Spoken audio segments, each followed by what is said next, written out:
وبركاته نحمده ونصلي على رسوله الكريم أما بعد فقد قال الله تبارك وتعالى في القرآن المجيد أعوذ بالله من الشيطان الرجيم بسم الله الرحمن الرحيم ذلك الكتاب لا ريب فيه هدى للمتقين وقال النبي صلى الله عليه وسلم خيركم من تعلم القرآن وعلمه معزز و معکر صدر اجلاس حکم صاحبان اساتذہ اکرام سامعین و سامعات آج کے اس 5واں تقریری یک روزہ اجلاس عام میں جس عنوان پر تقریر پیش کرنا چاہتی ہوں وہ ہے فضیلت قرآن پاک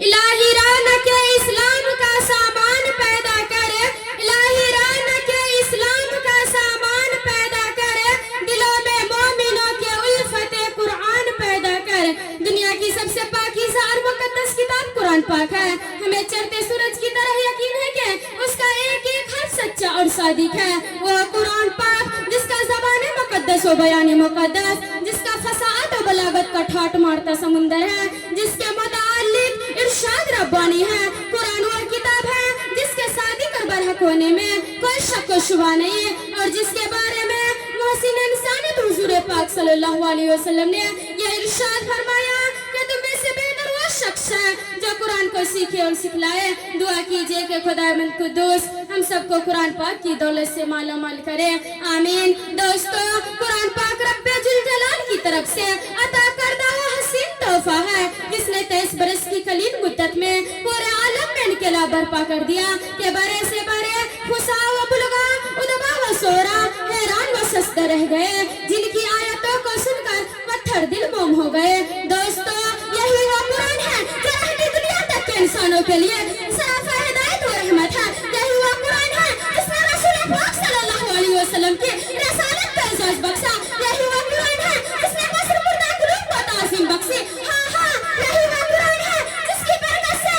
جنات و شیطان کا آسمانوں پر جانا بند ہوا یہی وہ قرآن ہے جس کی بدولت محبوب حقیقی کا رسا نصیب ہوئی یہی وہ قرآن ہے جو سچائی اور امانتداری کا درس دیتا ہے یہی وہ قرآن ہے جس کی بدولت عمر فاروق رضی اللہ تعالیٰ عنہ کو ایمان نصیب ہوا یہی وہ قرآن ہے جس کی نظر پیش کرنے سے ساری دنیا عاجز و قاصر ہے یہی وہ قرآن ہے جس کی مسئلہ پیش کرنے سے عرب کے پھنسی و بلی زبان دانی کا دعویٰ کرنے والوں نے گھٹنے ٹیک دیتے تھے یہی وہ قرآن ہے جو جلانے نے گمراہی کی دلدل میں پھنسی ہوئی انسانیت کو رشد و ہدایت کا پیغام سنایا یہی وہ قرآن ہے جس کا حفاظت کا وعدہ خود خالق کائنات نے فرمایا یہی وہ قرآن ہے جس میں تلاوت میں دلوں کے واسطے فرحت و بشاشت کا سامان ہے یہی وہ قرآن ہے جس نے ذہنی قوتوں کو جلا بخشا یہی وہ قرآن ہے جس کی برکت سے اجرے چمن میں بہار پیدا ہوئی جیسا کہ نبی کریم صلی اللہ علیہ وسلم نے فرمایا قیامت کے دن حافظ قرآن سے کہا جائے گا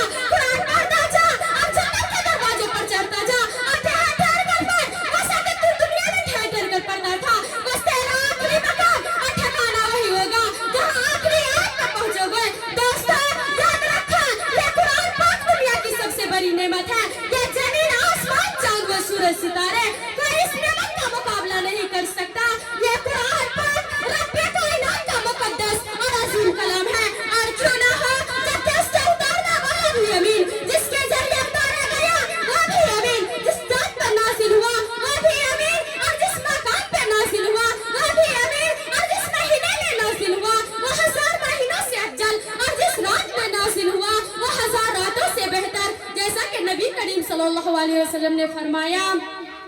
قیامت جس نے قرآن پڑھا اور اس پر عمل کیا اس کی والدین کو کل قیامت کے دن سورج سے بھی زیادہ روشن کا تاج پہنایا جائے گا غور کرنے کا مقام ہے میرے بھائیوں جب اس کی والدین کو گراہ قدر سے نوازا جائے گا تو پڑھنے والا کا مرتبہ اور عالم کیا ہوگا قیامت کا میدان ہوگا اور ایسے 10 آدمیوں کے لیے جہنم واجب ہو چکی ہوگی حافظ قرآن اپنی رب کی بارگاہ میں سفارش کرے گا پروردگار عالم اس کی سفارش کو قبول کرے گا نہ حافظ قرآن کی برکت سے اس کو نجات عطا ہوگی جیسا کہ آپ صلی اللہ علیہ وسلم نے ارشاد فرمایا خیرکم من تعلم القرآن وعلمہ محترم دوستو قرآن آیا تو زبان واقعات میں زندگی آئی قرآن آیا تو عدل و مساوات کا پیغام آیا قرآن آیا تو مذہب اسلام پھیلا قرآن آیا تو مردہ کام زندہ ہوئے قرآن آیا تو کسرا کا غرور خاک میں ملا قرآن آیا